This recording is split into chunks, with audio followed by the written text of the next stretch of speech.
چیز ہے، اسی طریقے سے سویا ساس وغیرہ، یہ تمام غذائی اشیاء یہ کس طرح سے تیار کی جاتی ہے؟ یہ جدید حیاتی ٹیکنالوجی کا استعمال کر کے، مختلف خوردبینی جانداروں کا استعمال کر کے ہم ان غذائی اشیاء کو تیار کرتے ہیں۔ تو پتہ یہ چلا کہ غذا اور حیاتی ٹیکنالوجی بھی ایک دوسرے کے ساتھ میں تعلق رکھتی ہے۔ بہت ساری ہماری غذائی اشیاء جدید حیاتی ٹیکنالوجی کی وجہ سے ممکن ہوئی ہے۔ آئیے اب ہم آگے دیکھتے ہیں D N a finger printing کیا ہے۔ بچوں، جیسا کہ ہم جانتے ہیں کہ ہر شخص کی انگلیوں کے نشانات مختلف ہوتے ہیں، اسی طرح ہمیں یہ بات بھی جاننا چاہیے کہ ہر شخص میں موجود ڈی این اے کی ترتیب بھی مختلف ہوتی ہے۔ ٹھیک ہے، اگر ہمیں کسی شخص کی انگلیوں کے نشانات مل جائے تو ہم اس شخص کی شناخت کر سکتے ہیں، اس شخص کی پہچان کر سکتے ہیں۔ اسی طریقے سے اگر کسی شخص کے جسم کا کوئی حصہ مل گیا، اس کی مدد سے ہم ڈی این اے کی ترتیب معلوم کرتے ہیں اور اس ڈی این اے کی ترتیب کو دیکھ کر کے اس شخص کی شناخت کی جاتی ہے۔ اسے ہی D N a finger printing کہا جاتا ہے۔ اس کا استعمال فورینسک سائنس کے اندر بہت زور و شور پر کیا جاتا ہے، جہاں پر مجرم کی شناخت اس کے ذریعے سے ممکن ہوتی ہے۔ واردات کی جگہ ملنے والے مجرم کے جسم کے کسی بھی حصے سے اس کی پہچان کی جا سکتی ہے۔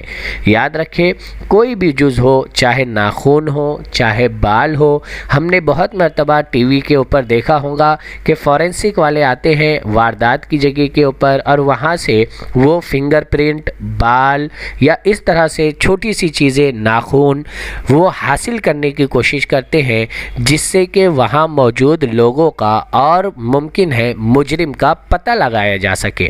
اسی طریقے سے D N a finger printing کا استعمال کسی بچے کے والد کی پہچان کے لیے بھی کیا جاتا ہے۔ یاد رکھیں گے بچوں، ہمارے ہندوستان میں حیدرآباد میں centre for D N a finger printing and diagnostic نامی ادارے میں یہ تمام کام کیے جاتے ہیں۔ آج کے لیکچر میں اتنا ہی۔ آنے والی کلاس میں ہم انشاءاللہ تعالی زراعت کی ترقی کے اہم مرحلے سیکھیں گے، جس میں سبز انقلاب، سفید انقلاب، نیلا انقلاب کسے کہتے ہیں اسے جانیں گے۔ نامیاتی کاشتکاری اور ادویاتی کاشتکاری کیا ہے اسے بھی سیکھیں گے۔ شہد کی مکھی کیوں پالی جاتی ہے، اس کے اپنے فوائد کیا ہے، یہ تمام چیزیں انشاءاللہ تعالی آنے والے لیکچر میں ہم سیکھنے والے ہیں۔ جزاک اللہ خیر و احسن الجزا۔ السلام علیکم ورحمۃ اللہ وبرکاتہ۔